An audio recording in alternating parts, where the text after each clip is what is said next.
السلام عليكم ورحمة الله وبركاته. ازيكم؟ وحشتوني وحشتوني وحشتوني بجد. طبعا اللايف ده انا اتأخرت فيه كتير جدا، انا عارفة يعني، فانا بعتذر على التأخير ده.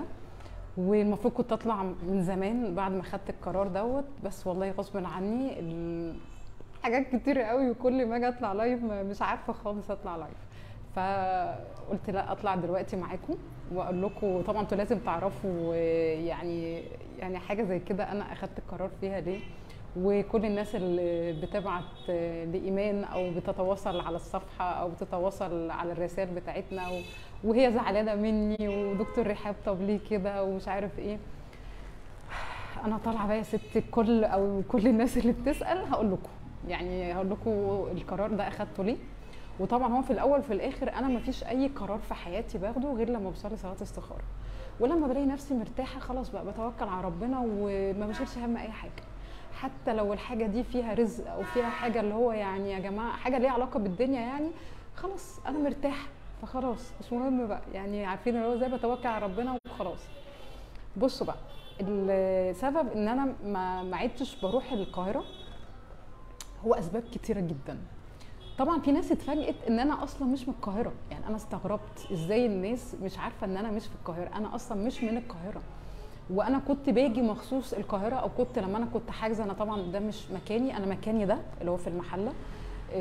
هناك انا كنت واخده باجر عادي في التجمع او في مدينه نصر، وكان قبلها في مصر الجديده. فانا مش من هناك اصلا، كنت بروح مخصوص عشان خاطر ان معظم الكلاينت عندي من القاهره. تمام. اللي دخل معايا اللايف الصوت تمام، عشان بس ايه يبقى الصوت واضح، عشان الناس زيكم وحشتوني والله، كلكم وحشتوني جدا بجد، وحشتوني جدا جدا جدا وبحبكم قوي. مش عايزاكم تزعلوا مني والله، هتفهموا حالا اهوت انا ليه يعني اخدت القرار ده، وغصب عني يعني مش بمزاجي. بس قولوا لي بس الصوت تمام عشان اتكلم براحتي وما بقاش حاسه ان الصوت مش تمام. والله العظيم بحبكم وما تزعلوش مني خالص، هتفهموا حالا وهتحسوا بيا ويعني هتقدروا ده كويس قوي. طب حلو قوي الصوت تمام. شكرا شكرا يا نور، شكرا يا حبيبتي، اي لاف يو. بصوا بقى يا عيلتي يا حلوين، انتوا انا طبعا بعتبركم عيلتي. انا مبدئيا انا مش من القاهره، حلو كده، ده رقم واحد. رقم اتنين، انا لما كنت باجي القاهره طبعا كان ايفورت رهيب جدا عليا، لان انا اصلا كلكم عارفين الجيرني بتاعتي، انا داخله نيوتريشن وانا اصلا عندي مشكله في ظهري وفي العمود الفقري، وكان سبب دراسه النيوتريشن او سبب ان انا اصلا اعمل دايت او ان انا انزل في الوزن او كل الكلام ده، ان كان عندي مشاكل في العمود الفقري. والمشاكل طبعا ما اتحلتش بنسبه 100%، ولكن الحمد لله قادره ان انا اتعايش. فالسفر اصلا كان بيعمل لود عليا كبير جدا. ده رقم اتنين. رقم تلاتة، انا كنت برجع ممكن الطريق مثلا ياخد معايا ساعتين ونص ثلاثه، لا كان ممكن يزيد اكتر من كده. كنت برجع الساعه 12 بالليل، انا اصلا بنام بدري واصحى بدري، فتاني يوم ما كنتش بصلي الفجر، تاني يوم ما بشتغلش، مفيش حجوزات مفيش كشوفات مفيش اي حاجه خالص، لان اليوم بتاع القاهره كان بيبقى متعب جدا بالنسبه لي.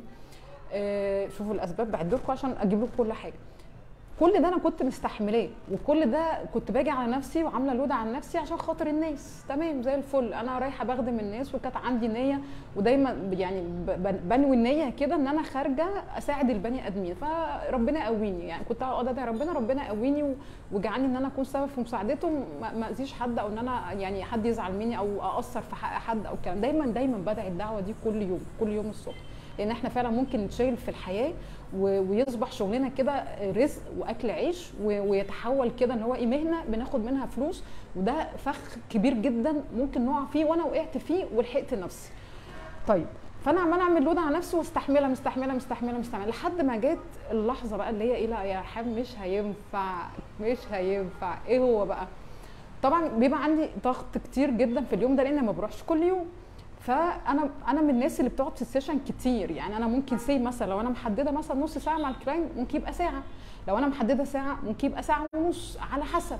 وبعد ما درست كوتشنج فبدات بعمل سيشن كوتشنج في نفس الباكج، يعني الباكج مثلا هو كان بيحجز معايا نيوتريشن، فبيخش مثلا بيتابع معايا في النيوتريشن او في النظام الغذائي او فولو اب او التحاليل او الكلام ده، بقى في سيشن كوتشنج من ضمن الباكج يعني فور فري، مش بيحجز مخصوص. فالكوتشنج ده بياخد تايم كبير جدا مع الكلاينت، ممكن فعلا اكشلي اقعد اكتر من ساعه. وانا عامله سيستم طلع عليا اللي هو بريح الناس، يعني انا بريح البني ادمين، هم اللي بقوا بيعملوا لود عليا. السيستم ان هو اللي طبعا متابع وعارف ان هو ما يقعدش، يعني ما يقعدش عندي ويتنج، زي مثلا بياخد ميعاد 5 فيجي يدخل 5 ممكن يتاخر ربع ساعه ولا حاجه، عكس مثلا معظم الدكاتره اللي احنا بنروح لهم ممكن نقعد ساعه وساعتين وثلاثه واربعه وخمسه عادي، احنا قاعدين طول اليوم عشان نكشف. انا مش هعمل الكلام ده، بياخد ميعاد بيجي يدخل في الميعاد، فيجي بقى ايه يتكلم، طب انا ميعادي 5، طب انا مش عارفه اتاخرت، طب مش عارف ايه، وانا قاعده مع الناس جوه، هو انا مش هينفع اسيبه، مش هينفع اقول له والله انا بقالي اكتر ساعه من ساعه معاك فكده كفايه، فلازم تمشي عشان خاطر الناس بره، عشان خاطر انا عندي حالات، فبالتالي اخلص متاخر، فبالتالي اروح متاخر، واجي اصلي مثلا في اليوم ده بصلي بسرعه، واصلي بلهوجه كده اللي هو انا يعني عشان عندي كشوفات بقى. ايه ده؟ انا ايه ده؟ انا اتحولت لآلة، الناس بتضغط عليا، انا مش مبسوطه من اللي انا بعمله، انا عايزه اقعد اكمل مع الحاله، عايزه اديله اللي هو محتاجه، مش قادره اسيبه، وفي نفس الوقت مقصره في فرايض وحاجات في اليوم ده بعملها، بنام ما اناش مرتاحه، ضميري مش مبسوط، طب اعمل ايه؟ فبصيت لقيت الناس انتوا بتضغطوا عليا وما بتقدروش، او يعني عارفين اللي هو ايه، ما يعني يا جماعه في ناس فعلا بجد بتبقى محتاجاني، فمش هقدر ان انا اقول لها لا والله عندي حالات بره، وتحولت ان انا بقيت آلة بأدي وظيفه، اللي هو بأدي وظيفه، يا لا انا مش داخلها ان انا ادي وظيفه، رزق، بيجي فلوس، التزامات ماديه كتيره جدا عليا، تمام، بس لا، ما هو انا لو انا اتحولت ان هي تبقى كده بس، ده انا يعني هتبقى مشكله كبيره، وانا مش عايزه كده، فلحقت نفسي رغم ان انا ساعتها انا معظم الشغل هناك، يعني فاهمين ازاي، ولكن انا مش مبسوطه، انا مش مرتاحه، وانا لما انا فاهمه كوتشنج ده عامل استريس عليا، انا ضميري مش مبسوط، انا مش مرتاحه، فطالما انا مش مرتاحه خلاص بقى ايه القرار اللي انت مرتاحه؟ بص بقى انا اتابع مع الناس زي ما انا بتابع في المركز، او الناس اللي هي بتتابع معايا اونلاين، تمام قوي، واللي عايز يكمل معايا على راسي طبعا من فوق، واللي فعلا الناس اللي هي محتاجاني هتلاقيني موجوده، بس اكون موجوده بالشكل اللي يرضي ضميري ويرضي ربنا، مش اللي هو اكون لا. فاهمين يا جماعه؟ حاسين بيا، حاسين انا عايزه اقول ايه؟ فلاقي الموضوع، لقيت لا، وقفت وكنت لازم اخد القرار، صليت صلاه استخاره، لقيت نفسي مرتاحه، قلت بقى مش مشكله بقى، يعني انا هرمي حمولها على ربنا، وانا مرتاحه ان انا فيه، محتاجه اركز في الكورسات، مش عارفه اركز في اكاديميه بدايه جديده خالص، ما عنديش وقت، محتاجه اركز في المحاضرات، يعني التشالنج اللي فاتت او رحله تغيير الويف اللي خلصت طبعا فرق كتير جدا في حياه الناس، بنعمل شيت كده بعد البرنامج ده، والبرنامج ده والله انا حتى دلوقتي عملته بالتقسيط، يعني ايمان لما بتبعت للناس لقيتها بتقول يا دكتور الناس بتسال عايزه يبقى اسعار اقل، طب ممكن يقسطوا، طب ممكن مش عارف، قلت لها انت بتتكلمي يا بنتي جد؟ قالت لي اه والله، قلت لها ماشي يا ايمان، ليه؟ علشان خاطر انا فعلا الناس عايزه اساعدها، بس اساعدها وانا مبسوطه، ابقى انا مرتاحه، مش هساعدها وهي عماله عارفين اللي هو ايه، حد فوقك خلصي خلصي خلصي، لا يا جماعه، انا هو محتاجني، مش هعرف اسيبه. فالناس طلبت مني محاضرات زياده، لان طبعا بعد ما بنخلص البرنامج بعمل تقييم، يقولوا لي ايه البوزيتيف، ايه النيجاتيف، ايه الحاجات اللي عايزين يضيفوها، عايزين نعدل، فطلبوا مني محاضرات جديده، فالمحاضره لوحدها ممكن اقعد فيها مثلا اكتر من شهر احضر في محاضره، فهي محتاجه تايم ان انا اعمل محاضرات، فاجيب وقت منين؟